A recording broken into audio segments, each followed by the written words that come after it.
Tonight, Barbara Gordon appears in not one, not two, but 3 different issues this week, and it still couldn't save her movie release. Justice League 3001 is a flashback in a prequel issue in a book set 1,000 years in the future. Figure that one out. And how did Deathstroke lose his eye? The shocking truth is dumber than you think. All that and more tonight on the Not So New 52.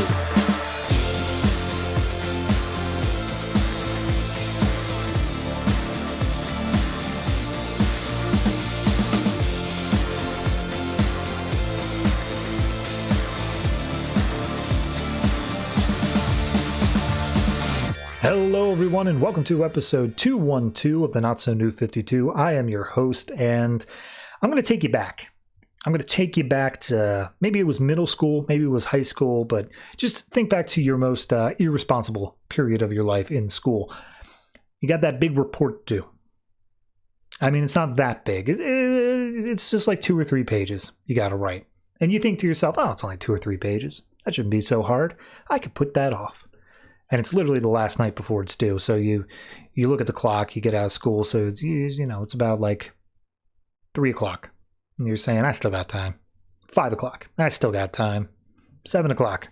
I still got time. All of a sudden, it's 10 o'clock. You're getting tired, but you still have to write that paper. In a completely unrelated, totally not metaphorical sense here, there are only 9 issues in this episode, and I'm definitely not recording this as we are about to hit midnight of the time where this episode is supposed to go up. Yeah, no, I looked at it, I was like, oh, that's nothing. That'll only take me like 2 hours to record, and then it got to 10 o'clock. Oops. So yeah. Oopsie on me. Very sorry. I'm very tired, so I'm using this as my excuse as to why I'm not going to be all big and bombastic, because yes, it is a lighter week. I don't have a lot to fill this episode with except for, comics. The default thing. I don't have the biting wit or beautiful writing that you come to expect from this show. All I have is a list of comics and a little pedal at my feet to go into the next section of the show. So why don't I go ahead and just tell you the comics, and then I'll hit the little pedal thing. So we have, in alphabetical order this week, Batgirl, Deathstroke, The Flash, Gotham by Midnight, Grayson, Harley Quinn and Power Girl, Justice League 3001, Sinestro, and We Are Robin. I will say, I can see on the engagement which issues people actually sit around and watch. There are a few surprises this week. I will say there are things that I did not expect to be as great as they were, ended up being great. So maybe check out 1 or 2 of the ones that you don't usually check out. You can still skip Harley Quinn. It's okay. That one's pretty set in stone. But other ones, check those out. So yeah, like I said, don't really have a lot to say, and I am a dead man walking when it comes to energy levels. So let's just jump right on into whatever comic I choose to go first.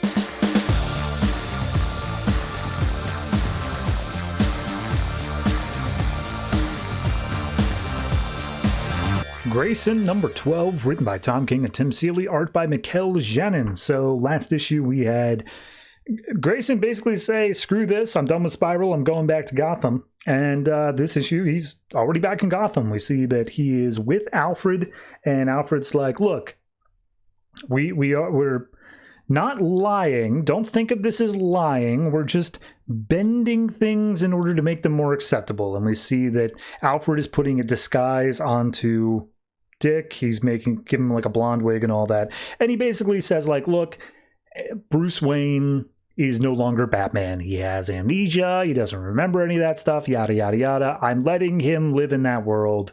And so if you want to talk to him, you're just going to have to go in as not Dick Grayson. And we see he puts on this stuff and he's like, yeah, I've been relying on the hypnos stuff too much. I'm just going to go in with a normal disguise, just a wig and some fake facial hair. So he goes in as a Mr. Sparrow, and this issue has him meeting up with a bunch of members of the Bat family, and every time they do, it's a like blacked out page with just the person on the page, and then a bunch of speech bubbles that are all, I'm assuming, from Batman history of or I should say Nightwing history, of a discussion of whatever they've had with that person. So these are a bunch of speech bubbles all saying things between Bruce and Dick.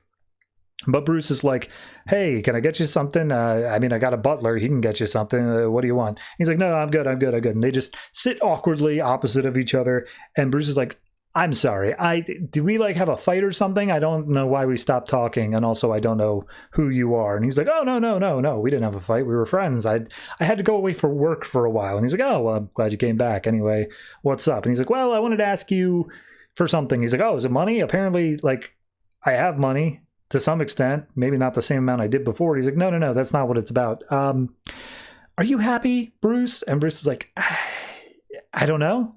That's a really weird question to ask, but like, what's the comparison point here? Like, I mean, I can tell you how I feel. And he's like, yeah, go for it. He's like, well, sometimes at night, like, I just listen and I hear birds and wind, something tapping on the window. And I don't know. I guess that's happy. I feel happy about that. He's like, oh, okay, that sounds nice. He's like, yeah, as long as the window holds. And then in through the window comes a spiral agent, knocks out Bruce with a tranq dart before he can even realize what's happening.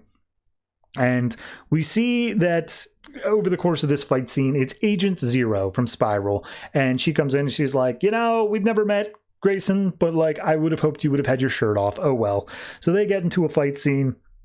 Grayson's like, hey, I'm done with Spiral. And Helen's like, well, we're not done with you. And look, we're not monsters. We were just very determined. If you want 24 hours to go about and visit all the people from your past and tell them that you're still alive, fine, do that. But you're coming back to work with Spiral. That's how your book ain't canceled yet, buddy.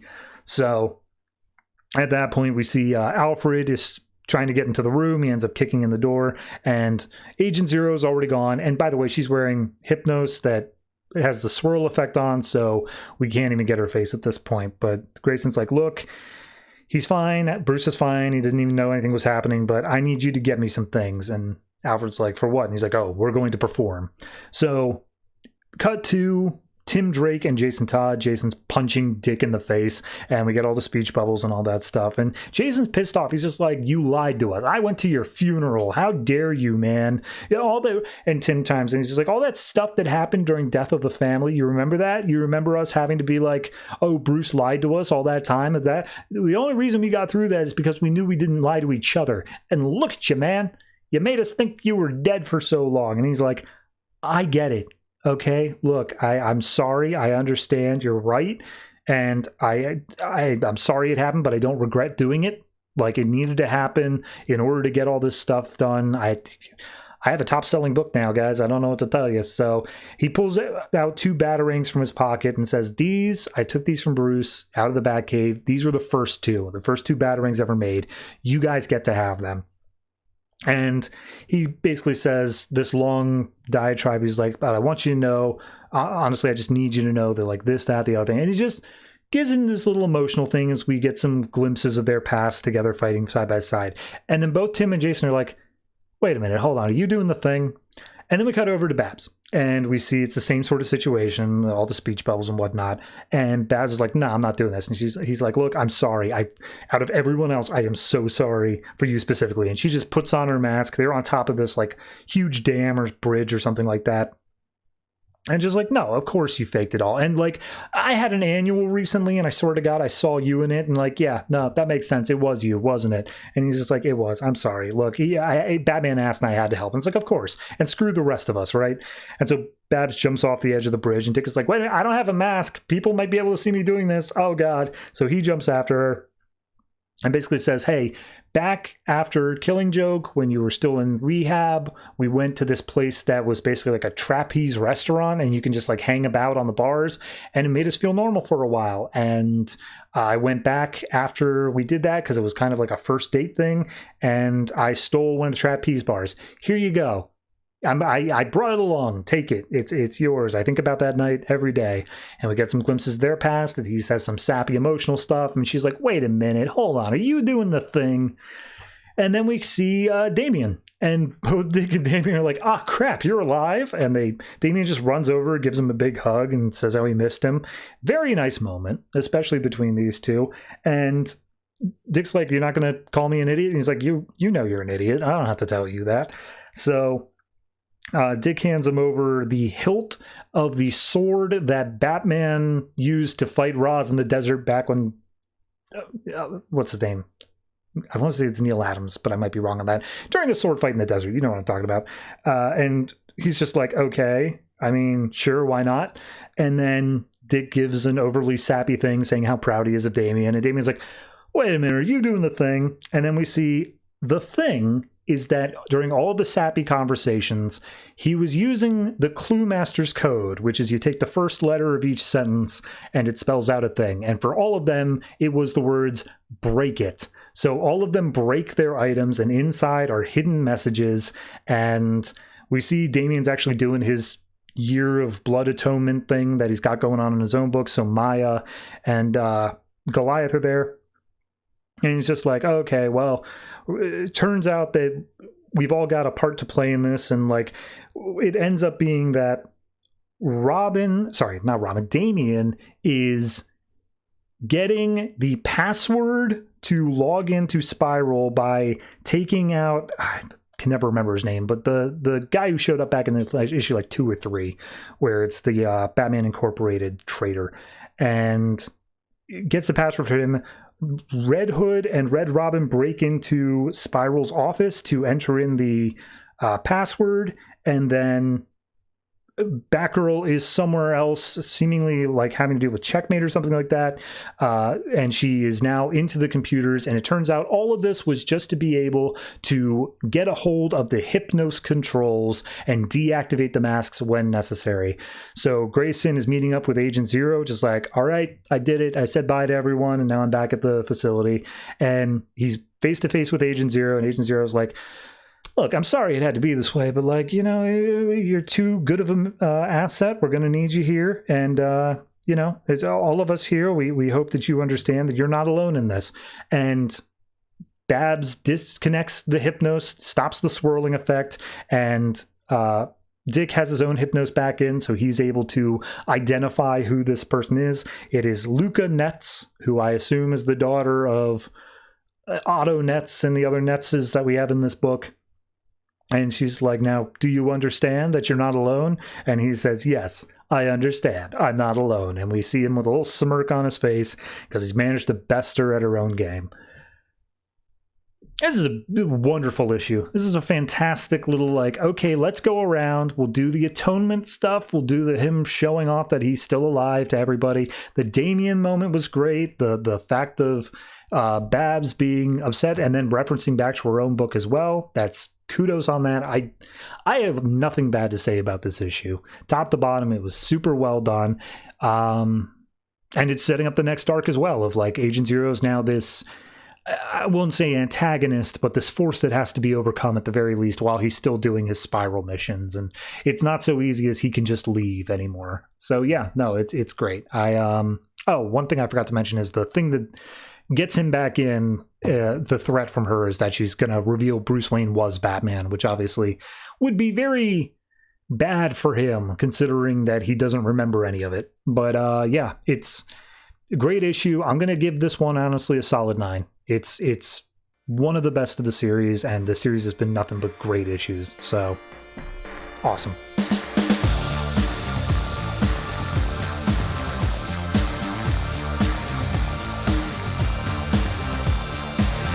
The Flash, number 44, written by Robert Venditti and Van Jensen, art by Brett Booth. So last issue we had Barry starting to face down against the Reverse Flash's rogues, and the Folding Man teleported him to the bottom of the Pacific Ocean, to which we get narration from the Reverse Flash saying like, yeah, he's going to freak out, and then he's going to like start running out of oxygen very quickly, and he's going to use his speed powers to get up to the surface super quickly. But like, regardless of speed powers, the human body is not meant to surface that quickly, so it's still going to cause insane amount of damage to the Flash. He'll survive. He has a healing factor, but he's gonna be real messed up for a while. And we see he gets up to the coast. He uses his arms as like propellers to get up super quickly. And as he recovers on the coast, Reverse Flash is like, but like, yeah, I want him to survive because I want him to come back confused, wet, and angry. And in comes Barry, sprinting across the entirety of the planet to get back home. And it seems like not for any sense of like trying to get anywhere on time. Like nothing happens immediately. But we see Reverse Flash and the rest of the gang are on top of a building, and they're just like, haha, yes, Central City will be my city soon enough. And everyone's like, okay, just want to reiterate one more time. We can't just kill him, right? Like, I really want to just do that. And Reverse Flash is like, no, because you all think you're good guys, and I have to convince you that Flash is a bad guy, but not just you, but also Central City. Look, we're just going to toy with him for a while, okay? Stop asking questions. And so we see they've got Henry Allen, and he's locked up in some sort of prisoner. As soon as Thawne walks in, Henry tries to like lunge at him, and Thawne just backhands him, just like, all right, now you're going to do exactly what I say, or else in addition to killing your wife like I did before, I'm also going to kill your son. So we cut to wherever Flash arrived at, and he realizes he's too late. Henry Allen's been taken and all that. He's like, oh, I'll find you, Dad. And then we get a bit where Captain Singh is arguing with his boyfriend because the boyfriend wants to come down to the station, and the boyfriend's Pied Piper. And Captain Singh's like, no, you can't come down. My career is at stake. And they have a little bit of a tiff, and as they're leaving, Singh comes across Barry and sees like, Barry, you look awful. Your face is all bruised. What happened to you? He's like, oh, it's nothing. Hey, were you just shouting with your boyfriend? What's up? And he's just like, oh, he wants to come down to the station, but the repercussions if people were to see me like that. And Barry's like, are you not out as gay? Like, I think it's super cool. Like, we're all very accepting. You're totally fine. He's like, no, of course I'm out as gay. Everyone knows I'm gay, but like no one knows I'm dating a former supervillain while also being the head of the crime lab. Like that would be like career suicide. What if Iris West writes about that? Jesus Christ. So yeah, it's meant to be a sad moment, but it kind of feels like, haha, got you on that one. We then cut to downtown where Barry's picking up a newspaper the next morning. Wally's just there reading a comic book, and Wally's like, what's got you nose so down, Barry? Barry's just like, it's my dad and all this. It's a whole bunch of stuff. I don't want to throw it on you, kid. And he's like, hey, well, I know about dad problems because, you know, my dad left and all that, and I feel super upset about that, and I have issues. And Barry's like, fair enough, you're a good kid. And that's the entirety of that sequence. But we then cut over sometime later where they are going to the Central City Police Department and an after-school work job for Wally where he's going to be working in the garage. And Barry just drops him off with a guy named Tim. And they never even show Tim's eyes. He's always like got a baseball cap covering it, which I thought for sure meant he was going to be somebody. But yeah, he's basically like, hey, look, you're going to be working in here. You're going to have to start from the bottom. No matter what kind of amazing engineer the school told you were, you're starting from the ground up here. And he tells him a bunch of facts about magnesium he didn't know. And Wally's like, okay, all right, goggles on. So outside, we see one of them it's Roscoe, who can do turbines and stuff like that. He can spin real quick. He's assembling a giant bomb of some sort in the back of a truck. And then out steps, what's her name? They gave names earlier on, but Magali, who can control her atoms and make them completely stop. She gets out and she's like, Central City, we want to talk to the Flash. And then immediately Barry's like, I'm here. And also, where the hell's Henry Allen? I'm going to throw punches if you don't talk. And he starts throwing punches anyway. But one of those punches lands on Magali, who can make it so that she is rock solid and like cannot be moved. And so Barry's entire arm just breaks against her face. And he's like, oh my God, what was Jesus Christ? And he's like, yep. See, if you're done talking, we can show you some lessons of our own. And they start throwing cars at him and whatnot and saying, we know what kind of monster you really are, Flash. And he's like, what the hell are you talking about? Also, what's that light coming out of the back of that truck? And they say, yes, you see, we know more about your power because the lightning also chose us. You think you were the only one? All you know is how to run fast. Roscoe here can control centrifugal forces, and I can freeze the atom in a body to make it unbreakable, or even the air itself. And she freezes a bubble of air around Central City Police Department. And as far as I could tell, I don't think it freezes like everybody inside. I think it's just meant to be an impenetrable dome. But it's very unclear art-wise. But regardless, Flash is like, well, I could just phase out of it no matter how hard it is. So he starts phasing through the wall, and immediately Regali's like, and we were counting on that. And then all of a sudden, all of his Speed Force energy gets directed over to the bomb in the back of the truck. And the narration reveals that the bomb is powered by Barry's energy. It's by Flash Speed Force energy. So as he vibrates more and tries to run fast, the bomb just gets stronger. We see Tim is blocking Wally from the blast, whatever's going to happen there, but maybe Tim dies. I swear to God, I have no idea what's going on with the art in like half these panels, but it looks like Tim is injured and Wally has some sort of electricity strike him. Wouldn't you know it? So Wally looks over at the bomb, and the Reverse Flash's narration is basically like, Flash is so stupid. He's such an idiot. He keeps on thinking like, oh, if I just run faster, then I'll be able to fix this problem. But this is literally a bomb design that the faster he runs, the more destruction it causes, and he's so stupid he's not going to get that. So Barry does just run fast. The bomb starts powering up more, and we see that it takes out a decent size of Central City. So yeah, that's the issue. It's okay. It's okay. It's not that great. So my biggest problem here is that I see us making, and I'm going to make so many like puns here without intending to it.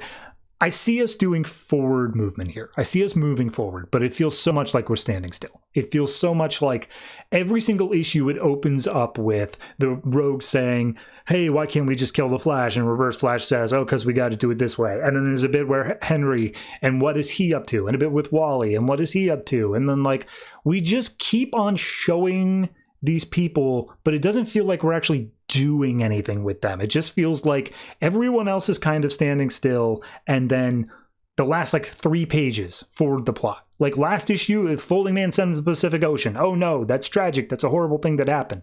But it didn't feel like anything major happened beyond that. Same thing here, where it's like, why did we need the bit with Captain Singh having a fight with his boyfriend? Like, I get it on one hand of saying like, oh, you know, we're developing the character, we're doing all that, but like, we've got 7 other characters we're working with here. You don't have to devote time to these side characters unless you're going to do something big with them, which frankly, I don't care. I don't feel attached to these characters. So take the time to give them like a full issue, or don't give them these 4 pages in the middle. So yeah, I don't know. Maybe I'm just frustrated with it because the art also was not working for me. I could not tell what was going on like half the pages. So yeah, it just didn't work. It was just an annoying read for me. I'm going to say this one is probably, I'll say it's a 5.5. I think that it's still not a bad issue in the general sense, but I wanted this issue to be done with it as soon as I started.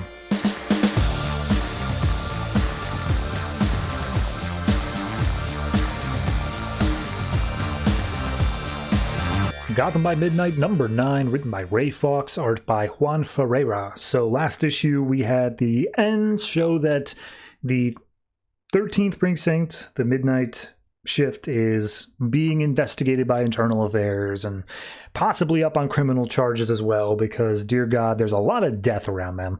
So we pick up at the central precinct for GCPD. We've got 2 interrogation rooms, one of which has Corrigan in it, and we see behind the one-way mirror 2 cops are talking, just like, he's just been sitting there for 2 hours. Like, he's a pro at this, he knows all our tricks, but like, he's got something to him. Anywhere he goes, there's a body count. So we got to get in there. Let's do, I'll go in. I'll be the friendly one. I'll offer him up some water. Let's go. So they step into the room, and immediately Corrigan's like, you turned up the heat in here, hoping to sweat me out. How long were you guys behind the mirror? And he's just like, hi, we're Sergeant Casimiro and Sergeant Palmer. We're with Internal Affairs. And it's just like, oh, hey, Casimiro, does your cousin work down at this other precinct? Because he was on my softball team. Great guy, loved him. And he's like, yeah, okay, Corrigan. Now, detective. And they're like, oh, now, hold on, guys. Look, I've been part of this job for a while now. I know what you're going to be pulling here. Like, let's keep this friendly, okay? I know how this goes. So which one of you was going to offer me the water? And they just look at each other like, oh, God, this guy. So we cut back over to Precinct 13. We see a bunch of stuff is being boxed up. Sergeant Brooke is there, basically leading the charge and just like, look, we're looking at Corrigan and Drake right now. They've got a lot of murders and conspiracy and stuff like that. And then we'll expand to the larger Precinct 13 if need be. And we see Sam comes in and he's pissed off at Rook because it's like, he saved your life, you son of a bitch. What are you doing? And they're just packing stuff up. One of them tries to get into the forensics lab.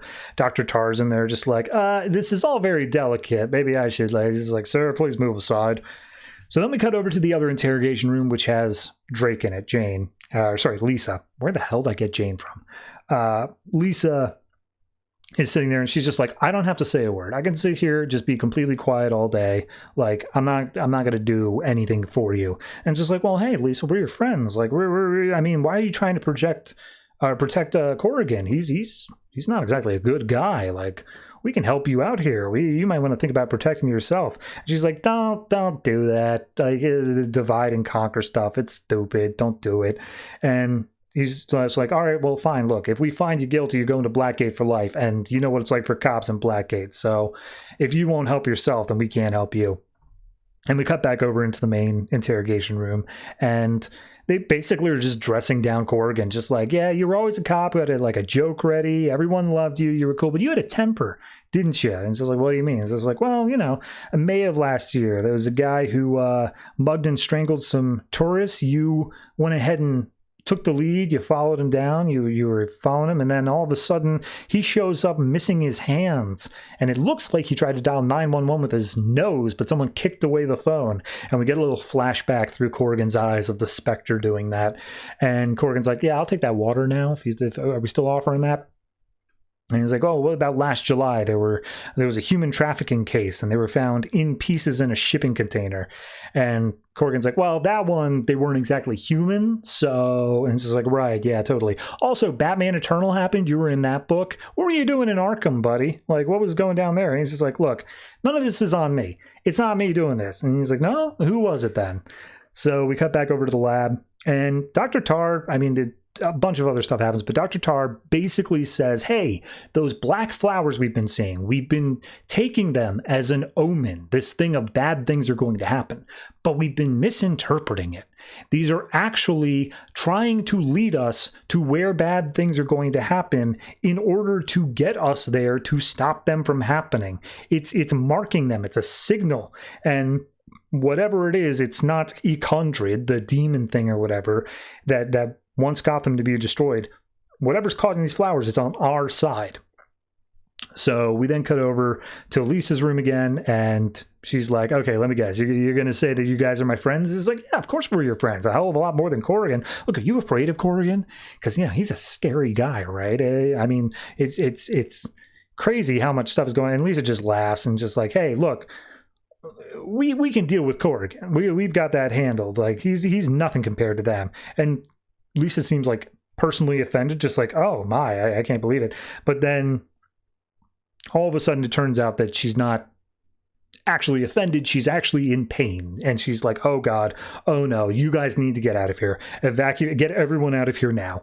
So we see Tar's still explaining the flowers as we see the flowers start creeping out from the window to the interrogation room of the one that Corrigan's in, and we see the cops are pressing him a bit more, just like, okay, well, what about this one at New Year's? There was a couple of kidnappings, and we tracked it down to a guy, a sommelier. He had a bunch of wine and stuff, and we see Spectre just killing the guy, and just like, look at all the crime scene photos on this one. It's like, okay, well, he killed all those women and hid them behind his wine rack. He was guilty. That's not really a bad thing, right?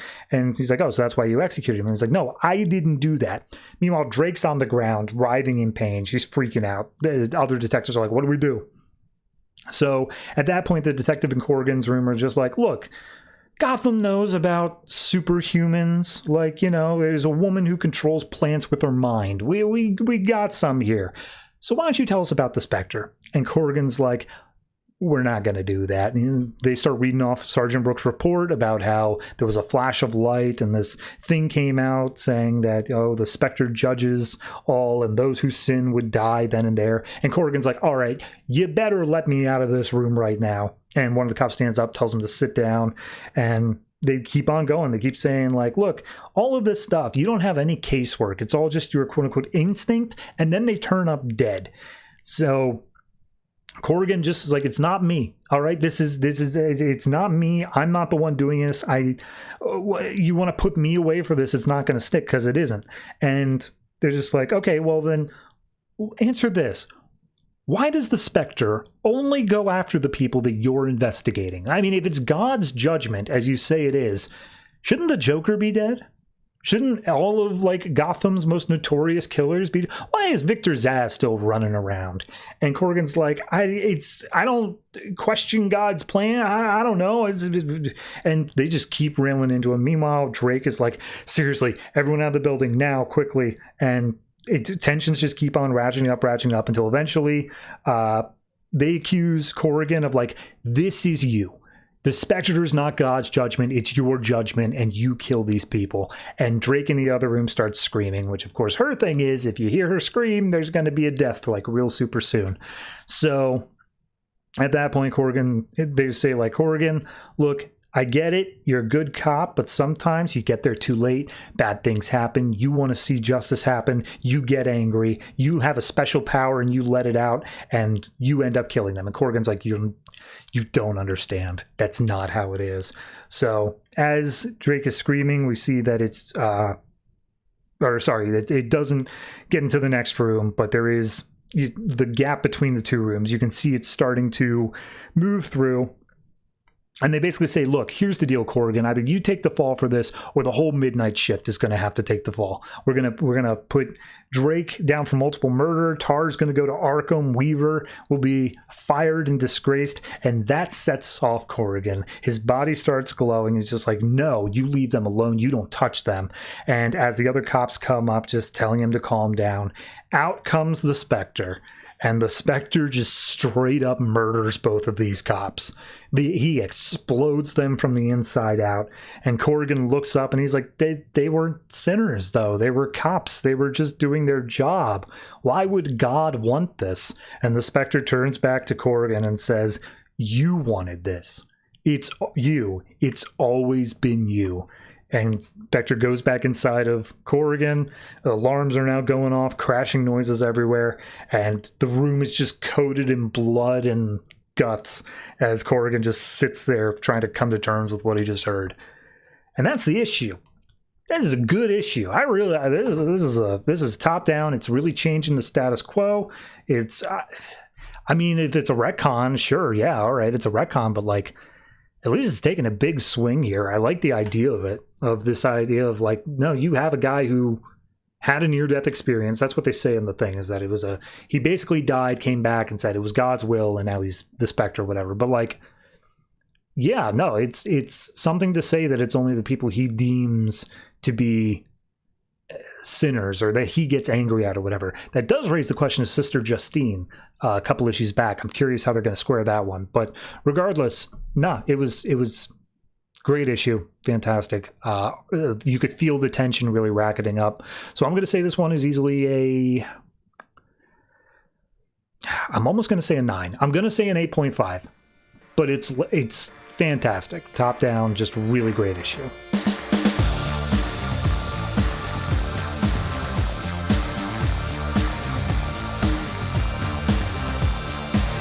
Deathstroke number 10, written by Tony S. Daniel and James Bonny, art by Tyler Kirkham. So, last issue, Iopates, I'm always forgetting his name here. He got his big spear thing. He caused a volcanic eruption onto the Themyscira. It's a whole big thing. And we see that Superman has now joined the fight. It's Iopatis, my bad.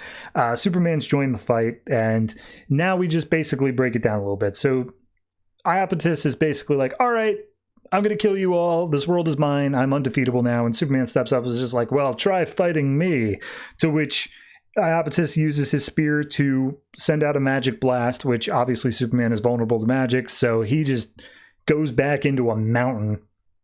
And Deathstroke is like, okay, all right, new plan. Wonder Woman, you take care of all of your downed sisters, and you take care of the Onyx army. Superman, go deal with the volcano, because that's just more your speed. And I'll take out Iopatis myself with my God-Killer sword. So everyone goes and does their stuff. And Deathstroke is like, all right, look, Superman, he's got the invincibility thing. He can take down a volcano. No big thing. Wonder Woman is able to face down an army without breaking a sweat. She can bring her sisters back up to fighting spirits, so that's obviously there for her, which just leaves me fighting a Titan. with a sword. And Iapetus is like, did you forget I can read your thoughts? Like, yeah, bro, you don't stand a chance. And he's like, oh, no. When I say I'm fighting you with a sword, I'm saying that to say that you don't stand a chance. And Iapetus is like, oh, that's funny. Look, I can see in your brain. I can see, like, your kids, I use them as weapons. They left scars in your soul. And he's like, yeah, well, they're old scars. And he's like, well, time for some new ones. So they start fighting against each other. And as Superman's fighting against the volcano and Wonder Woman's fighting against the Onyx Army, Iapetus is just like, yeah, look, like, I love this spear. I cannot express to you how much this spear is fantastic, and we will shape this world, me and this spear. And Deathstroke's like, okay, what's with you and the spear, man? Like, I can feel your frustration. Something's going on here. Maybe it's because this fight has gone on longer than you expected. What with you being a Titan and me being a human, it's really starting to mess with you, isn't it? And Iapetus is like, ho, we're just toying with you. And Deathstroke's like, what do you mean we? Is there something in that spear? Is that like not an actual just spear? Is that like something else entirely? And we see that the energies of the God Killer sword and the spear start connecting, yada, yada, yada. And he's like, oh, okay, I get it. There's something going on here. You've got some emotions with this spear. And Deathstroke starts like poking at him. He's just trying to get a little bit of anger out of him. He's just like, this isn't just normal anger. This is now like a blind rage. I'm actually managing to get to you here.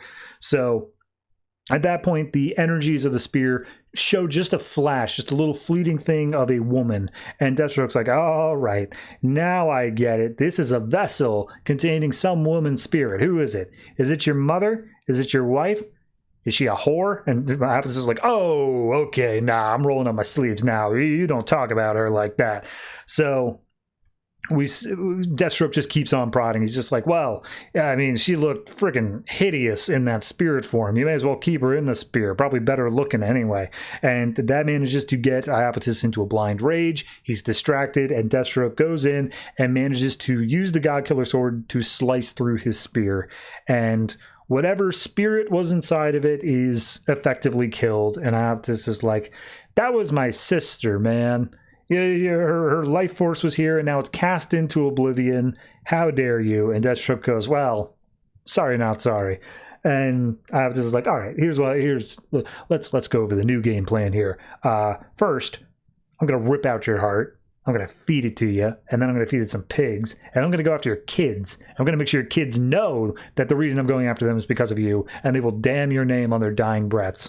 To which Deathstroke then just swings the sword one more time and ends up stabbing him through the heart. So the entire Onyx army starts disintegrating into dust. Wonder Woman and Hessia and all that are like, oh, okay, cool, I guess we did it.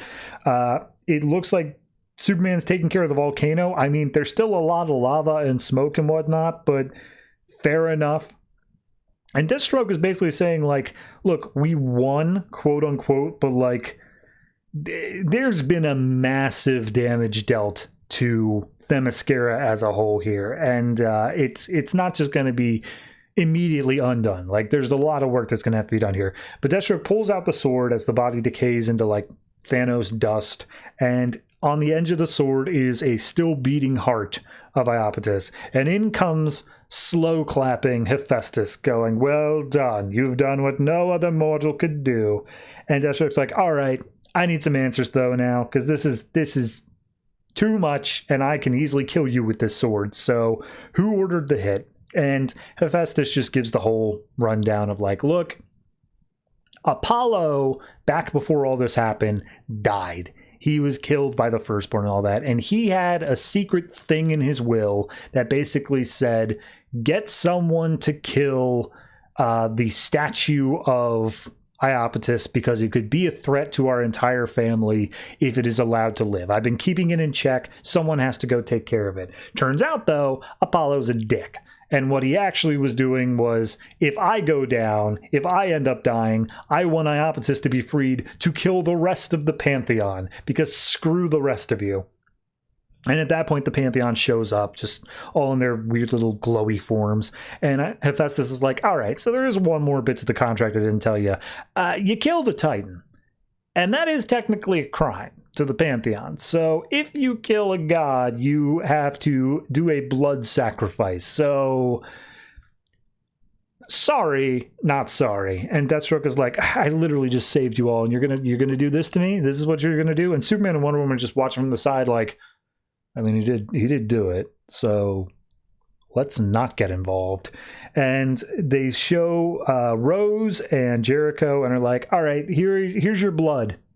Pick one of them. One of them has to die. And he's like, I literally just did all this stuff before. I had a whole thing about how I'm going to protect my kids. I ain't doing that. And he's like, okay, so you're willing to sacrifice yourself then? Blood sacrifice from you. That's the only other option we see here. And he's like, you want blood? All right, here we go. And he throws off his helmet. He reaches towards his own face and he plucks out his eye. Because remember, you may have forgotten, he's young again. He had his eye back. Now he doesn't. And so we have one-eyed Deathstroke once again. The end. He literally just holds in front of him and says, take it or leave it. So, yeah. That's the end of the arc. That's how we end things. It's just the thing of... I honestly think that this story was written. This story was like 100% finished. And then DC editorial came down and said, hey, we need Deathstroke to be missing his eye again. Market research shows that like that's the thing that people really, they want the eye patch. Can you make that happen? He's like, all right, I'll change the last 4 pages where we just do a blood sacrifice thing. Sure, why not? I mean, it comes out of nowhere. It's not like it's bad though. Like it's a fine enough sequence of pages. The final page looks good. Like it's fine. It feels so out of nowhere of just saying like, yeah, but now you got to do this. And Superman and Wonder Woman aren't going to vouch for you. Like you just kind of suck all around now. Yeah, no, I mean, it's the wrap up to the stuff. It does. We introduce the sister, we kill the sister. We introduce blood sacrifice, we do the blood sacrifice. It's introducing things and killing it off super quickly. I don't feel like it really does a fantastic job of wrapping everything up. The only thing it really does a good job of is saying, why did all this happen to begin with? And it was Apollo, and it was just basically a screw you to his family. So, yeah. Oh, also Hephaestus apparently got news of it from an anonymous source that it was all Apollo's plan. So maybe that'll come up into play, but I doubt it. It's fine. It's an okay issue. I think I'd probably just slap it with a straight 7. Art's really good. Story's just kind of okay. Superman just being punted off to go deal with a volcano. Like, yes, that's inherently Superman, but I feel like his powers could be used to take on a god regardless of if magic is involved. So, yeah, 7. I can't give it higher than that.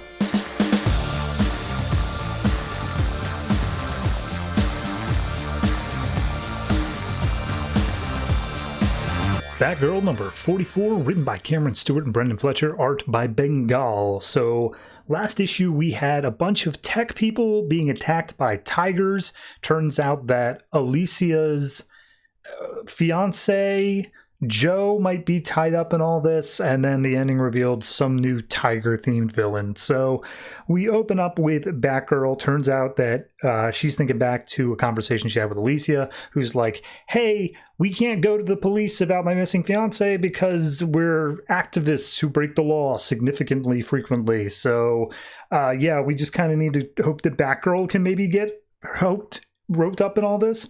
And we see Batgirl goes to the last location of her phone getting pinged, and she's immediately greeted by the tiger villainess who goes by the name of Velvet Tiger.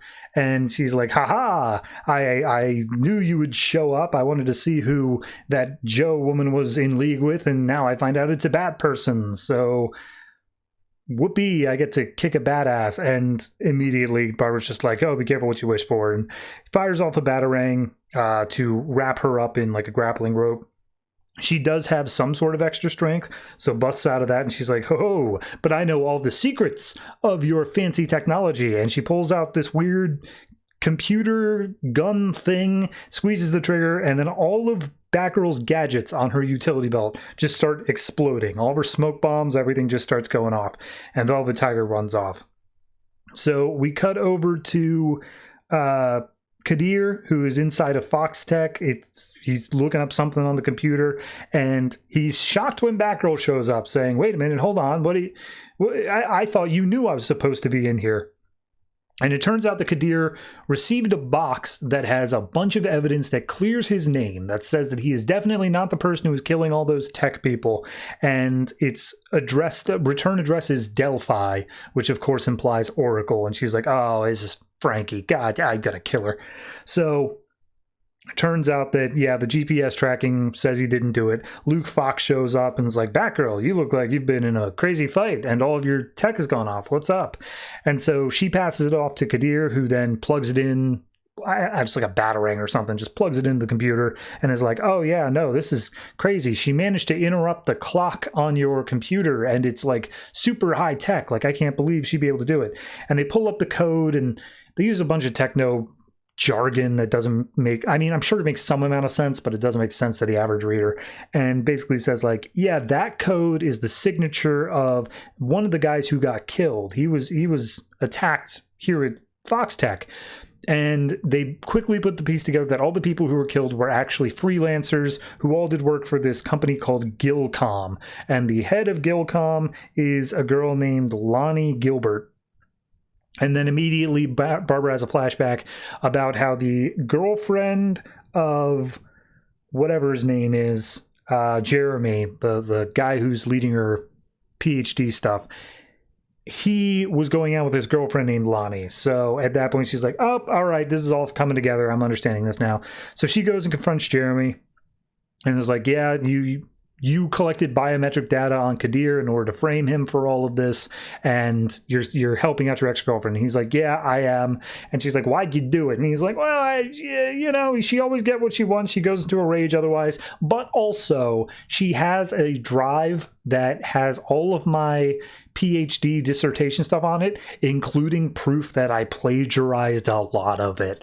So, whoops. And he's just, breaking down. He's like, I swear I didn't know she would kill people. I want to try to make this right. I'll do whatever I can. Her family has this house out on the hills or whatever. And Barbara's just like, okay, you got to turn yourself into police, but like, I'll go take care of the rest of this stuff. You got to take some responsibility here.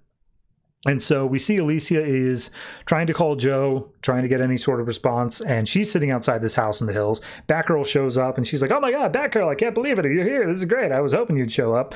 And she explains how she did her own little detective work and discovered that Gilcom was doing some like shipping of computer components, but it was actually the Tigers.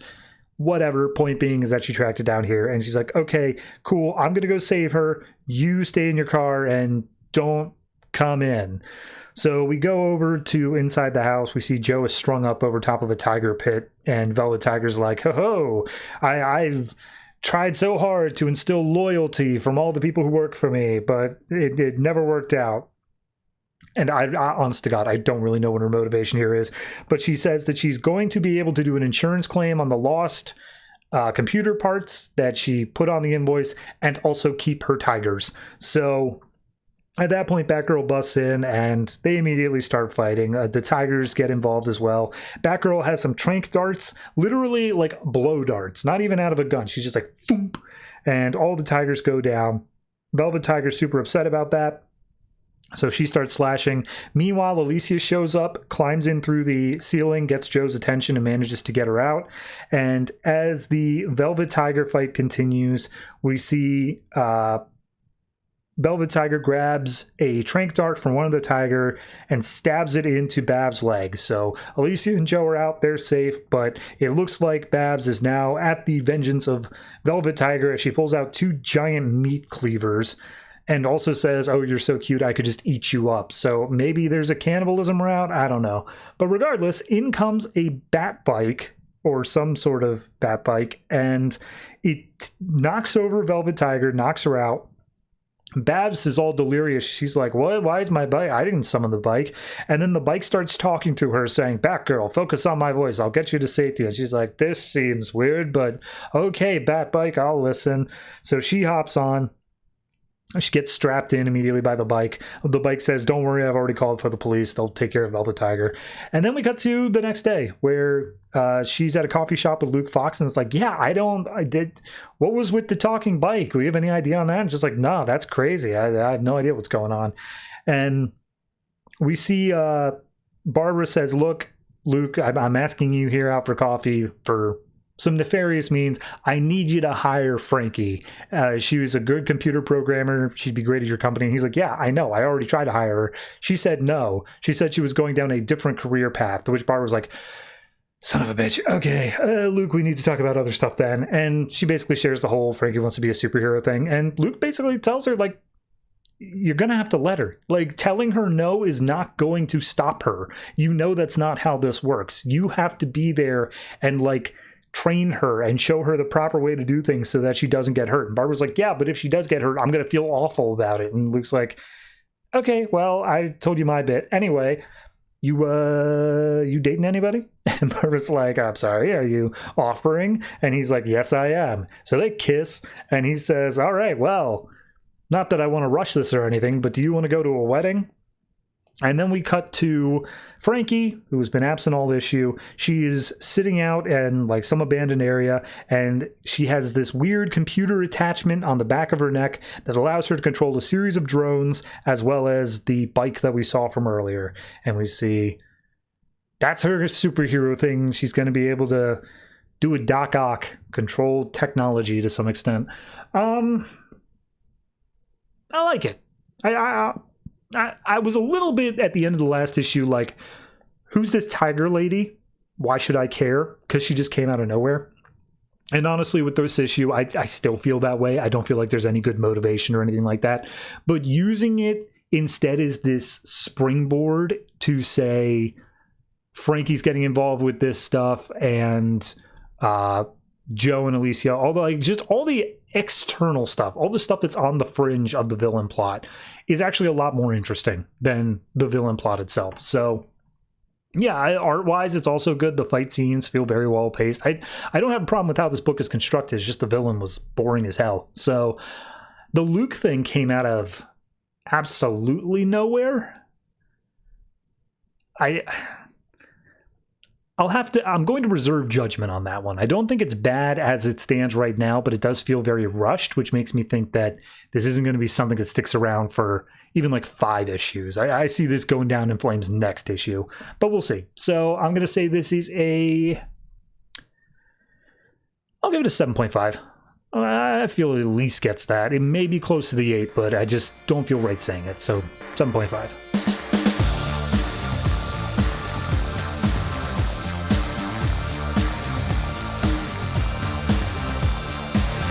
Sinestro number 15, written by Cullen, Bunn, art by Ethan Van Sciver. So I'll be honest, it's kind of hard to remember what happened last issue because this is crossing over so heavily with Lobo. In the Lobo issue, we were going up against some Red Lanterns. In this one, we pick up on this planet called Arklu. There's a whole bunch of suns up in the sky, so it's basically a desert planet. We see a bunch of this alien race just hanging out like emaciated, just looking like they're waiting for death. And then in comes somebody wearing a blue ring. Who could it be? Who offers up water and says, oh, do not despair. And of course it's Saint Walker, and he's going around just like, oh, I just wish I could do more. I'm here to help. But as soon as the populace sees that he is spreading about water, they immediately start swarming him. And he's like, whoa, hold on. I'm trying to help out the people who need it the most. Please, hold on, back off. And then he uses his ring to like push everybody back just a little bit. And he's like, look, I'm doing whatever I can here. I'll come back with more water, I promise, if I can find it. And he comes up to this hooded, robed figure, and he's like, hey, you need some water? Here you go, man. It might help. And then the figure grabs his wrist, and wouldn't you know, it's Lobo. It is he. And he comes out, and he's like, hey, you're Saint Walker, Blue Lantern, Messenger of Hope, all that stuff.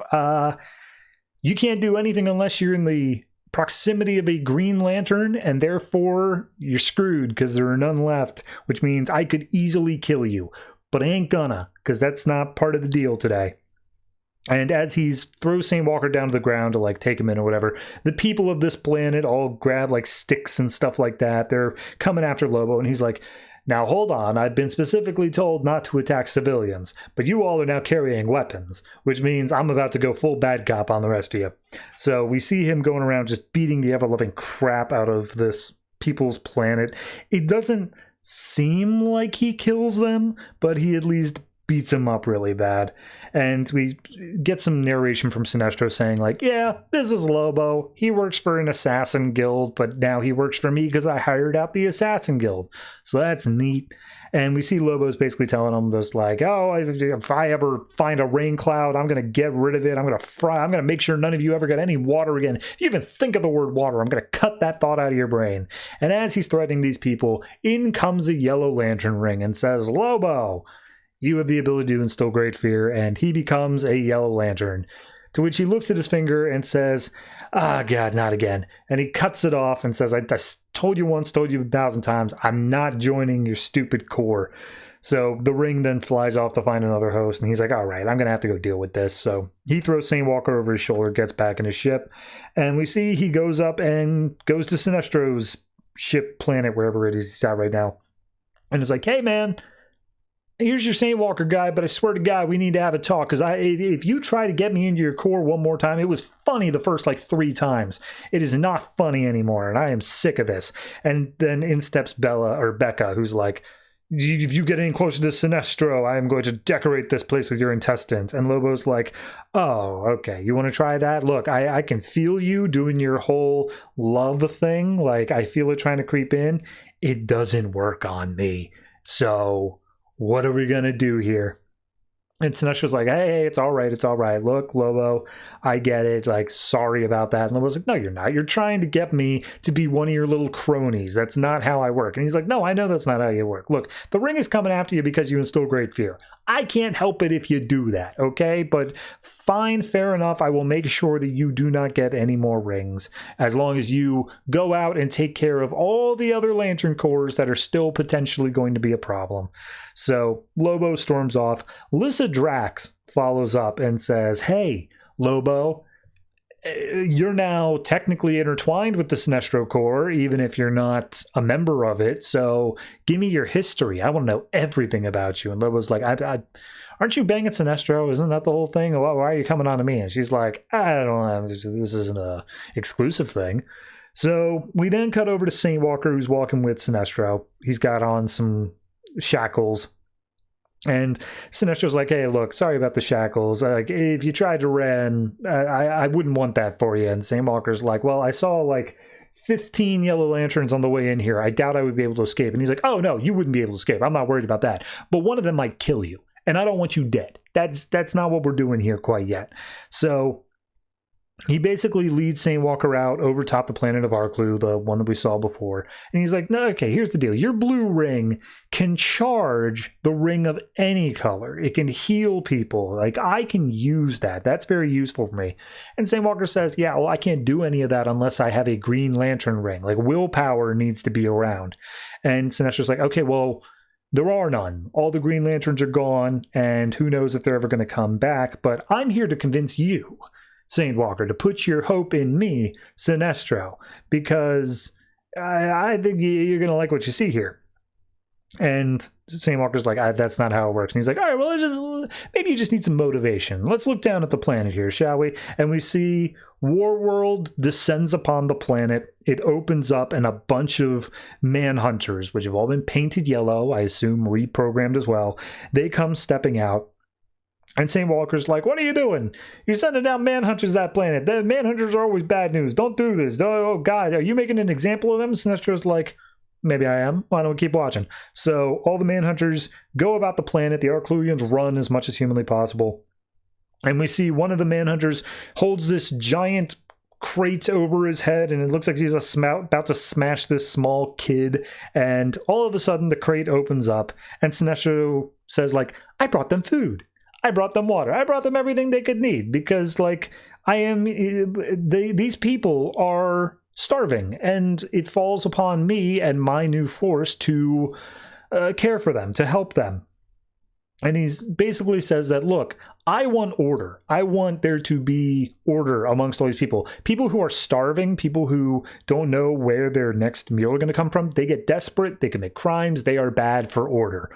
I am going to terraform their planet to allow it to have crops and water, and it's going to be a bountiful place because I have the ability to do that, and then they will be praising the name of the Sinestro Corps. And St. Walker's like, huh, okay, all right, maybe I judged you a bit too quickly there. And he's like, yeah, totally. So, you want to maybe use your Blue Lantern ring to, I don't know, help out my corps? And he's like, I would. I totally would. But really, I do need green light. That is kind of a necessity here. I can't get around that part of it. And Sinister's like, all right, yeah, no, fair enough. All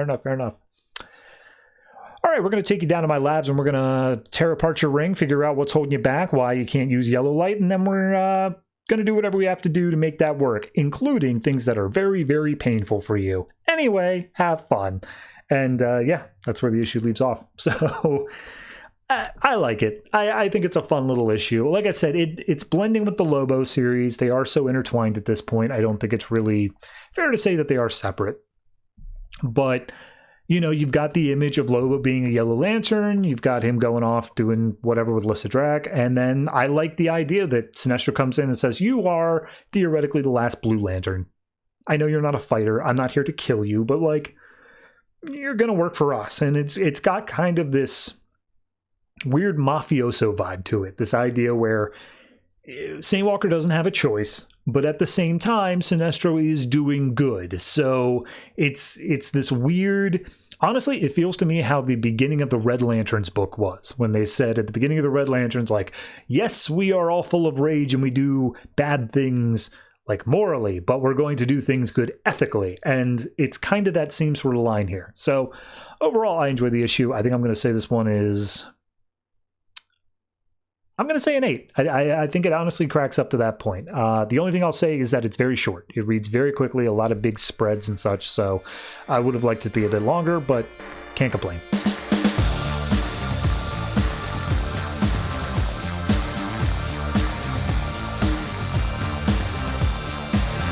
We Are Robin, number 4, written by Lee Bermejo, art by James Harvey. So, last issue we had Troy, one of the Robin crew, stay behind to try to dismantle a bomb. Didn't go well. Troy ended up dead. And the crew was basically in mourning, along with Alfred, who's like, oh God, how could I let this happen? So this is basically just running down of okay, how do everyone deal with this? But also specifically, how does one particular Robin named Rico deal with that? And it's Rico, I believe, Korean girl. So we see a news thing is going on, basically saying yes, the parents of Troy, they choked back their tears as their child died. They were aware that he was a member of this growing Robin movement, that Batman, the GCPD, they all are disowning. They're saying, don't do this. It is unsafe. It is not for kids to be doing this stuff.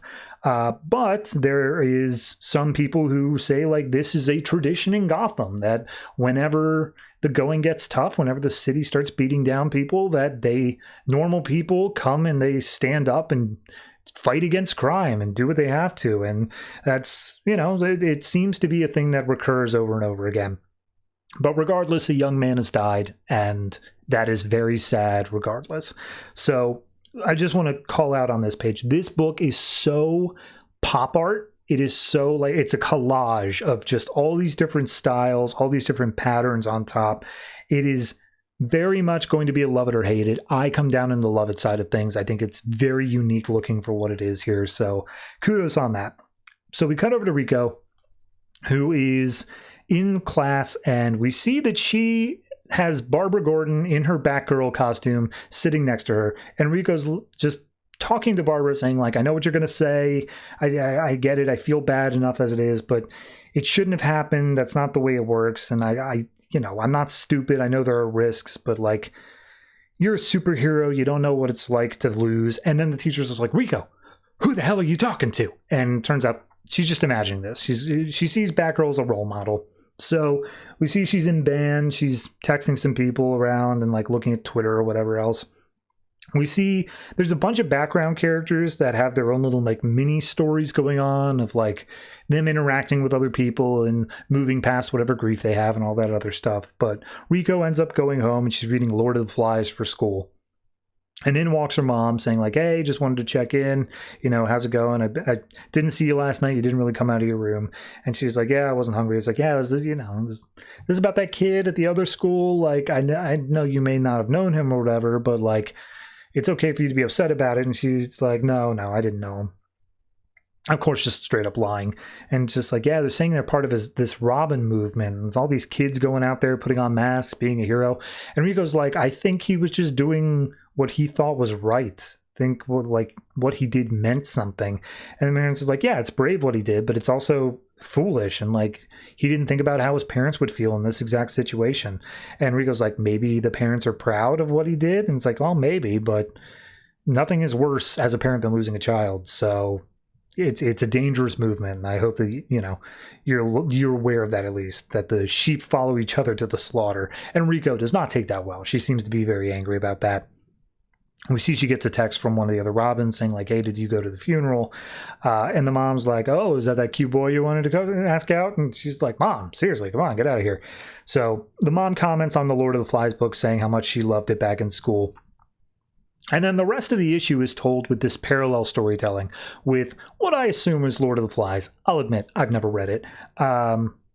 Paralleling her also like going out and running across rooftops, while we parallel the boy in Lord of the Flies like running through the jungle of the island and stuff like that. So as she's running across the rooftop, she comes across a fire that has been set on top of this building. She runs over to it, jumping across the rooftop gap. She accidentally twists her ankle. And when she gets there, there's a guy there who's like, bingo, caught this one, get it up on Periscope. And turns out that this guy is part of a niche community in their like Facebook equivalent of cape hunters, which is to say they're not killing these cape ones, but they're trying to get them to show up to places and then use that to get clout on whatever streaming, whatever they've got going on. So they were hoping for someone a bit more impressive than a kid playing dress up as Robin, but regardless, he's still trying to like poke and prod and be like, oh yeah, I just, you know, wanted some pictures or whatever. But she's not having any of it because they started a fire on top of this building. It's just like, hey, you need to put that out now or else the whole tenement could be at risk. And they're just like, yeah, what are you going to do about it? Like, you're like 90 pounds. What, you think you put on the Robin R and like you're able to do something about it? And she goes quiet for a second. And then all of a sudden she pulls out her cape and uses it to like pull the guy's legs out from under him. One of the other guys comes up, pushes her down to the ground, says like, oh, what's that? You want to play rough? We can play rough. And she kicks him up, punches him in the stomach. Another guy comes up. He's wearing a bow tie, and he's like, don't make me fight you. You don't want that. And she just like twists her legs around him, manages to take him off his feet, knocks his shoes off. So she's down on the ground at that point. She's going to get back up. And as she does so, she looks up and sees standing on the rooftop next to her is, honest to God, Barbara Gordon Batgirl. And all the other people, they got their phones out. They're like, oh my God, it's her. It's really her. Ah, crap, guys, this may have been a bad idea. So Batgirl steps out just being like, you're going to burn down Burnside to get attention? And it's just like, hey, Batgirl, do you want to say anything to you? And Batgirl just kicks the phone out of their hands and be like, you've got about 2 minutes to put out the bonfire or else I'm going to cuff you to the air conditioning unit. And she's like, yes, ma'am. Yeah, totally cool. But before she can storm off, before she can disappear back into the night, the one guy comes back up being like, hey, wait, could I get a selfie with you? So we cut to a little bit later. Police are up there, fire department's putting out the fire and all that. It didn't spread to the rest of the building. And Batgirl's just sitting on the rooftop with Rico. And she's like, oh my God, I really didn't like expect this to happen. Like, you're kind of a role model of mine. And Batgirl's like, yeah, you know, I was hesitant to jump in. Like, it seemed like you actually had it down, but it was 4 against 1. And she's like, no, 3 against 1. That guy with the bow tie doesn't count as an opponent. Like, that wasn't a thing. And she's like, yeah, hey, I heard about that kid who died, and was he part of your group? And she's like, yeah, he was. And it's like, well, it was a very brave thing that happened, and like, it could have been a lot worse. Gotham is lucky to have you. And she points out like Batman didn't want us to do it. And Barbara's like, yeah, well, Batman told Batgirl the exact same thing recently, and I also, in my own book, have been saying those same things. But here's what you need to hear, okay? No one can stop you from doing the right thing. No one can stop you from going out there and wanting to be a hero, but you need to understand that if you do this, there are consequences. It's not something where it's just going to be all fun dress up and going out and having fun with your friends. Like, you are going out there as a symbol, and whatever you're doing, you are going to face hardships. It's going to be difficult, but as long as you're out there, and you're wearing those symbols, you're part of a bigger legacy. You've got big shoes to fill, but you will never be alone.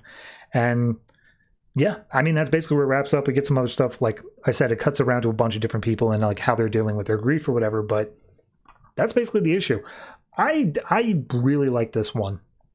The art style, first and foremost, is just very abstract, very different. It makes it stand out. I really like the style of it.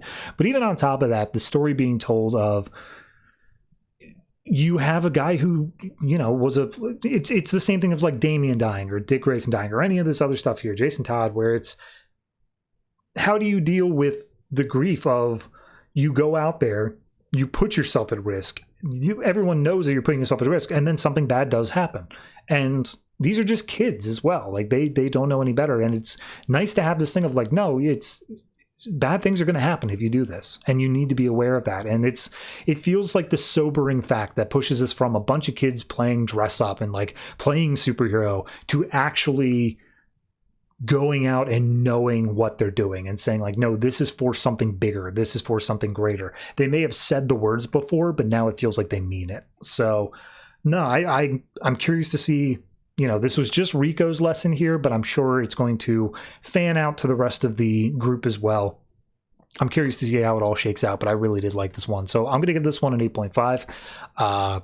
Definitely check it out. It is kind of just its own standalone thing. You only need to know the context, like going into it.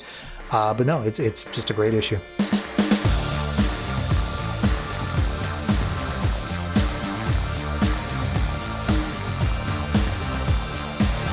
Justice League 3001, number 4, written by Keith Giffen and J.M. DeMatteis, art by Scott Collins. So last issue, who cares? Doesn't matter. This is a in-between story where everything that happens here apparently happens in the in-between of Justice League 3000 number 15 and Justice League 3001 number 1. So we see Diana is out drinking. Flash, aka Terry, has palled along, just being like, oh, hey, I can't believe you invited me out drinking. And she's like, I didn't. I came out here to drink, but whatever. So turns out she's tagging along, and Wonder Woman thinks that Terry's just absolutely annoying with how much and how fast she talks, and she's like, sorry, you know, I'm still kind of getting used to my speed and all that, and it's whatever. And she's like, hey, whatever, you got a sense of loyalty, I admire that, or whatever, and also I need someone to bring me home when I pass out drunk. So Wonder Woman says, look, if you're going to talk, you have to amuse me. And Terry's like, is that a sex thing? And she's like, no, it's not a sex thing. Just tell me a story. Something that just give me something that'll last a few hours. And she's like, oh, okay. Well, it all started out on this planet called Nirvana, an ice planet that's completely dead and waste, and just nothing is there at all. And we see that she's on the phone with Ariel, testing out the new suits, seeing how the heat works. And it's like, yeah, no, I'm totally warm. Everything's great, super cool. And she's like, look, out on this planet, there's not supposed to be a living thing. However, we got a distress signal.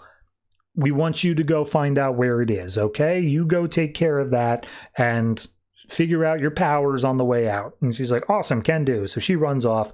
We see Ariel's talking to Batman, and turns out that this is all fake. This is all just a training mission. The distress signal was set there by them, and it's just something where there's not another living being on the planet. They can keep track of her. It's not going to be a problem where she's going to end up dead. So it's just helping her explore her powers a little bit. And Ariel's like, I don't know. It seems like it's too early. And Bruce is like, look, if she's going to be on the Justice League, she's got to fight like actual threats. We can't just coddle her forever. She's got to be out there at some point. And they specifically make the point of saying, says the man who led 12-year-old boys into the battle against the Joker, to which Batman says, oh, those are all just myths from the before times. There's no way Batman would actually be that stupid and reckless. But then, turns out, Ariel's already done the mind switch thing with Lois, and Lois is like, I was there during that time. You were that stupid and reckless. And also, I hope Flash dies on that planet. Mwahaha. So we see her racing around the planet.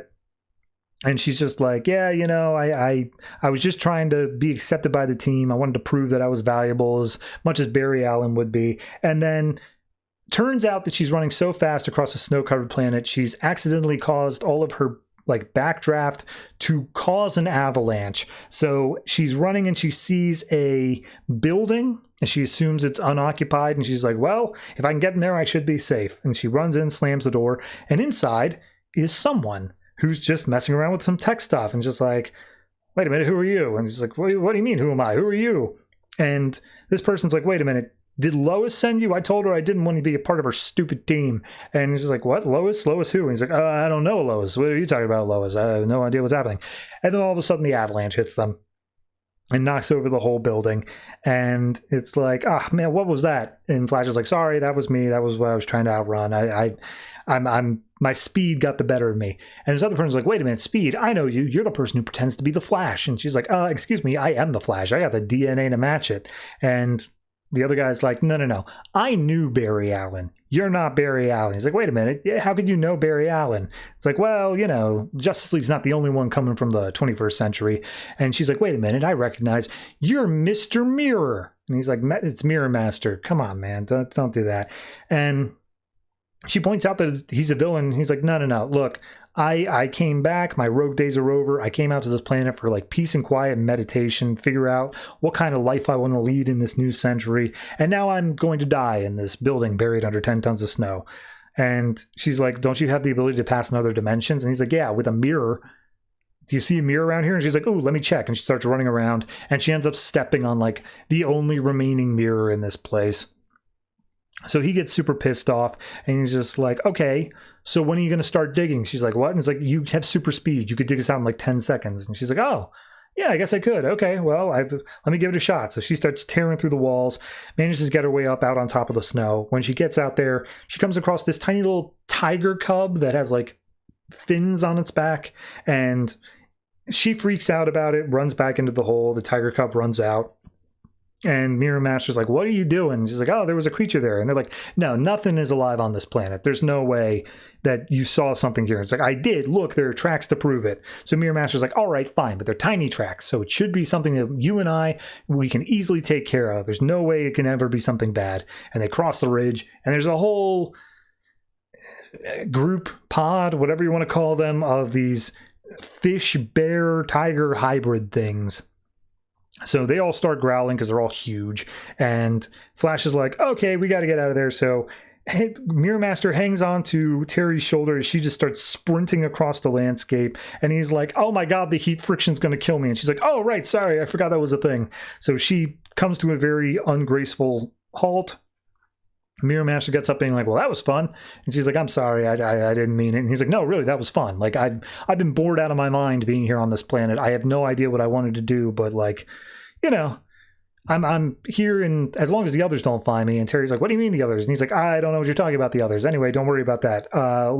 Let's get out of here. And she's like, wait a minute, hold on. Did you sent the distress signal? Like, what was that about? And he's like, I didn't send the distress signal. And she's like, yeah, you did. Ariel said it was sent. And she's like, well, it sounds to me like Ariel was playing you, because if no one's alive on this planet, who was going to be sending the distress signal if it wasn't me? And Terry's pissed off, saying like, oh, so this whole mission was a fake. Mirror Master's like, well, maybe it was at the beginning, but check it out. The piranha bear things are back. So at that point, Flash takes off without Mirror Master. He's like, are you serious? She comes back saying, kidding, and then makes a joke of saying how Booster Gold would have thought it was hilarious. So at that point, they managed to climb up on top of a ridge, and Mirror Master's like, look, I'm on the run from some crazy people. I'm not going back to like the Justice League or whatever like that. I need to stay completely off the grid. And she's just like, okay, well, your mirror powers, does it need to be a mirror, like printed as a mirror, or can it be any reflective surface? Mirror Master's like, I mean, any reflective surface. To which Terry runs over to a nearby mountain and polishes the ice to the point where it is so reflective it is basically a mirror. And Mirror Master's like, fantastic, bye, and just phases through the mirror and says, yeah, no, I'm leaving you here. Like, I can't have you following me. I've already put myself at risk just by being found. I got to disappear, or else that crazy people are going to find me. And of course it's Lois. It's the Injustice League. So he's just like, remember, don't tell anybody about me ever, or else I'll be dead. Don't ever share this story. So at that point, the piranha bears start surrounding her. We don't see how she escapes, but she comes back through the transversal gate, and Ariel's like, hey, how'd it go? And she's like, that was a fake mission. You sent me on a fake mission. She's like, yes, it was a training exercise. And they're all, Jesus Christ, what happened to you? And like Terry's costume is ripped to smithereens. And she's like, I don't want to talk about it. And we see her back at the bar nowadays. And she's like, yeah, and I never did share that story. And, you know, I looked for Mirror Master afterwards because I thought we really hit it off. And I kind of thought he was cute the whole time. Don't tell Clark that. Don't ever tell him that. But like, you know, and now you got to promise that you're never going to share because I promised and like I can't do that. And she looks over at Diana. Diana's already passed out drunk. So she says, all right, time to get you back home. That's the issue. It's a decent little one shot. I will admit the chemistry between Mirror Master and Terry is very good. It feels like it's a natural growth. I do think, and I have nothing to back this up, nothing at all. I do think that this book was written via the Marvel method, which is to say there was a basic outline, the artist wrote it, and then the writers, or the artist drew it, and then the writers came in and like put in the speech bubbles, but like added more, like fleshed it out more. Because so many of these panels are telling the story via the art, and the words are just adding so much unnecessary fluff. Like the art does a good job of saying like, here's what's happening at this moment, but there's so many extra like like the bit where she says like, oh, Booster Gold would have found that joke funny. There are no less than like 15 word balloons. All right, that's overselling it. 6 or 7 word balloons. But like the panels tell the story in what could be 2 of her saying like, goodbye, just kidding. And that's it. But we get this whole extra thing of, oh, Booster Gold and the rest of them, they would have thought that was funny. So I don't know. It's not like it's bad writing. It just feels overwritten, I guess, in a way. But no, like I said, the art actually tells the story quite well. Very well done in that front. I don't have any problem with the chemistry of the characters. It just feels actual dialogue being overwritten is the major concern here. So I'm going to say this is I'll say it's a flat 7. I think it earns at least that much. Some of the humor just doesn't land for me. That's just how it's going to be, but it at least gets the 7.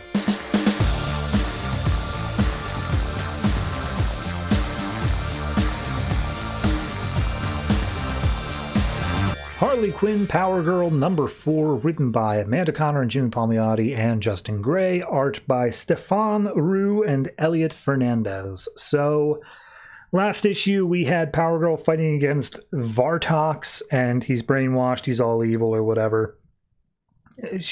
I mean, it literally just doesn't even matter carrying over, but he punches her into a volcano. They start fighting. All of a sudden, she notices that there is a town that is in the path of now the oncoming lava, and Vartox is like, oh, I don't care about that town. I will defeat you. And so she swoops in really quickly, digs a moat as he's screaming, you'll never save them all. And she's like, I already did. The moat's made. And he's like, all right, well, I can kill you anyway. So they continue fighting. And then in comes Harley riding what she calls a catacorn. It's a lion with like ram horns on it that's green and purple. And she grabs Power Girl and says, hey, I got you, Peach, and sets her down because she's knocked out for the time being. Vartox comes in and is just like, I'm going to pop your head right off your shoulders, clown. And Harley turns around, gives the puppy dog eyes, and then starts giving this monologue as the catacorn sits nearby and starts purring.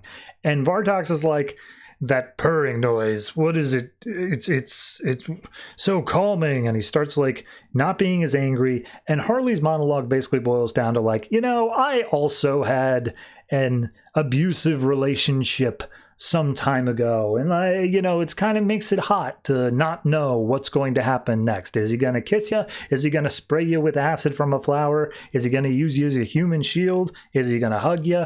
Who knows? And basically saying like, but you can't treat Power Girl like that. It's just not right. So at that point, Vartox snaps out of it and he's like, what? Huh? I don't, what's going on? And she just keeps on monologuing. He's like, I didn't even catch the first part of that. I have no idea what you're talking about. But what's happening? So at that point, Power Girl wakes up, punches him in the face one more time. And we get a flashback because Power Girl asks, where did you get this catacorn? And we see as the one guy, I don't even know what his name is, the one guy tells Groovicious, tells Power Girl, hey, if you can get to Vartox. You might be the only one who can because of his deep love for you. And she's like, I hate that, but fine, whatever. Harley's left behind. They need to check on the ex-girlfriend force that's been around, but then Harley says, screw that. I want to take a look around this crater. And as she makes her way around, she sees a lake that has a giant, like, I'll call it a tremors worm, but it's also like a fish. And it jumps out of the water trying to attack her. In comes the catacorn and just eats it.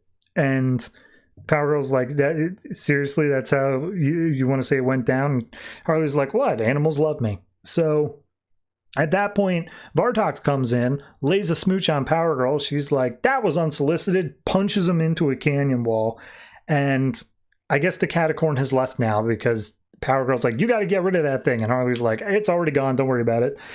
So then Vartox is like, hey, no more punching. She says no more kissing. He falls to his knees and just like, oh, Vartox begs your forgiveness, Kara Zor-El. And this is where Harley's like, oh, right. In the story prior to this story, over in the main Harley Quinn book that introduced this miniseries, she has amnesia and thinks her name is Betty. So don't call her Kara Zor-El, okay? I don't want her thinking about that stuff. But like Power Girl's like, how do you know that name? How do you know me? And he's like, oh, you have amnesia? Cool. I also just got out of a brain thing, so we can talk about that. And he basically gives the rundown of saying his people were facing extinction. He came down to Earth and had a bunch of adventures with Power Girl, and it ended up culminating in the repopulation of his planet Valorons, which Harley's like, how did you repopulate a whole planet? How did that work? And he says, we use the Pregno Ray, to which point Power Girl just checks out, just like, nah, this is dumb, I hate it. But all the ex-girlfriends come in and say, no, it's true, totally, the Pregno Ray. And Vartox is like, oh, hey, it's all my exes, except, hey, wasn't there a dude in there? Where's the dude? And Harley's like, oh, about that, he died. And then immediately in comes Cherub, the dude, saying like, I was blown out of a bathroom at 30,000 feet and I don't want to talk about it. And Harley's like, but how? He's like, I don't want to talk about it. So the ex-girlfriend force is like, well, all right, we freed you from your mind thing or whatever, or Power Girl did. We're done. Bye. And they just teleport out. So Vartox is once again like, all right, Kara, I'm going to need your help. My people are still enslaved. I would like help fighting them. And Harley's like, oh, yeah, we can help that. And they do their official introductions to each other, where Vartox is also kind of flirting with Harley. And at that point, it's like, okay, well, let's fly up. Let's do this. So as they get up, Power Girl's just like, okay, look, let's just go kick Odiox's ass and we can all just go home.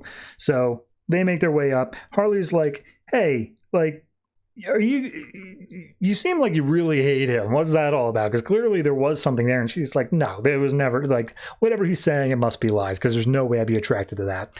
And then in comes Odiox, who has a bunch of killer nuns who are called the NRA. The nuns rampaging around. Yeah, so Power Girl goes up, starts fighting against the nuns, and just like, Vartox, I got this. You and Harley just distract Odiox long enough for me to do all this nun stuff.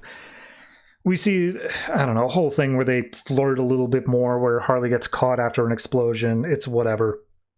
And then they meet up with Odiox, and Odiox is like, hey, you smell like cat. I hate cats, and also dogs, and all animals. I demand purity in all things. And so he tries to blast Harley. Vartox jumps in the way. All of his clothes get incinerated, and they do a whole long extended thing of Odiox being like, oh, God, Jesus Christ, don't make me look at that. And Vartox just standing proud like, ah, yes, it is hard to see yourself compared to a diamond pillar of a man standing next to you. But Odiox is like, no, this screw that. There's no science or hope or whatever. We're going full Bible something or another's. So Power Girl eventually comes in, just he visions him, slams him into a building, and says like, all right, we're done here. And he's like, ho, no, we're not, because I've already sent my prayer out, and he will now come. And when he shows up, you're going to be sorry. So Power Girl knocks him out. And when the other two manage to get their way up there, Power Girl's basically like, hey, your buddy here said that you had a teleportation ring. Can I get out of here? And she's like, oh, you want to leave so soon? It's like, no, I want to leave now. Not soon, now. But at that point, the sky goes dark. Harley looks up saying, hey, when you knocked that guy out, did he say he was doing something? And it's like, yeah, he said he was summoning some guy called the Harvester of Sorrow. And Harley goes, oh, geez, this isn't going to end well. That's the issue. It is another Harley Quinn book. I hope you enjoyed. I will say there's not a cutaway to some random-ass, like, dream sequence, which I feel like we've been getting so many of in these Harley books, so the smallest bit of kudos to that, but beyond that, I mean, it's just a bunch of sexual innuendo. It's a bunch of... it's not even like cheesecake. Like, it's not even like visually they're doing that much of anything outside of just the sheer form of Power Girl. Like, it's a Harley book. I don't know how better to describe it. Everything I've said, but just imagine it turned up to 11 and not sounding bored. 6. Sure, whatever.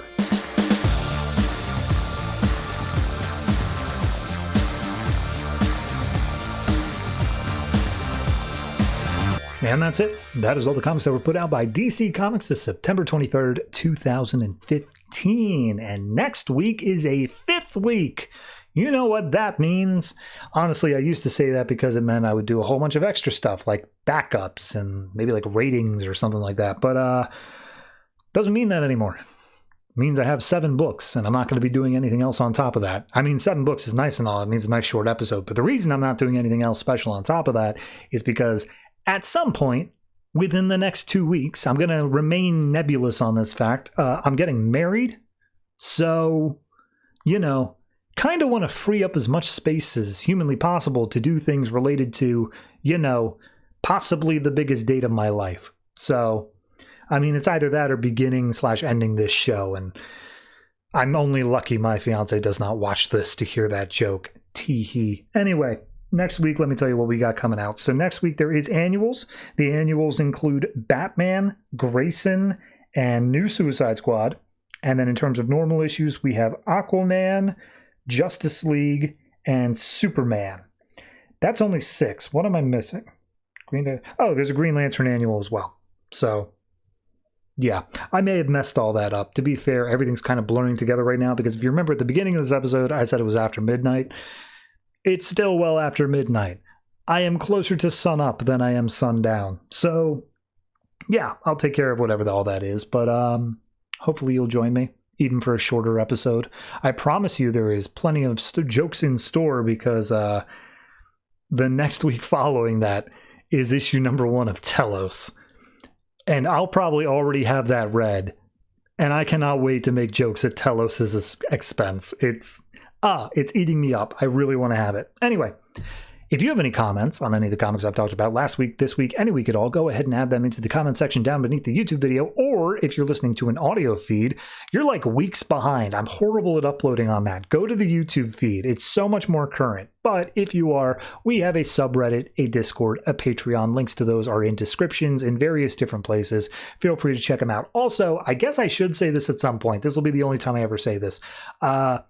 On the YouTube channel, because we hit 1,000 subscribers, we have now opened up memberships. I don't do anything. I don't see a cent of that, so I don't care if you join. However, there is exclusive content to Patreon members and the membership members, and that is the other people on this YouTube channel doing a read-through of Batgirl Year 1. So that was post-crisis stuff. Feel free to check that out if you would like. But yeah, that's going to do it for me. Thank you very much for watching, listening, however it is consume this podcast. Be sure to give it a positive interaction if you enjoyed any part of it at all. That includes right now. If you like right now, you have to give it a thumbs up. That's the law of YouTube clickbaiting. I don't know what I'm saying anymore. So I'm going to end this episode. Thank you again. And always try to remember, if it ain't broke, don't fix it.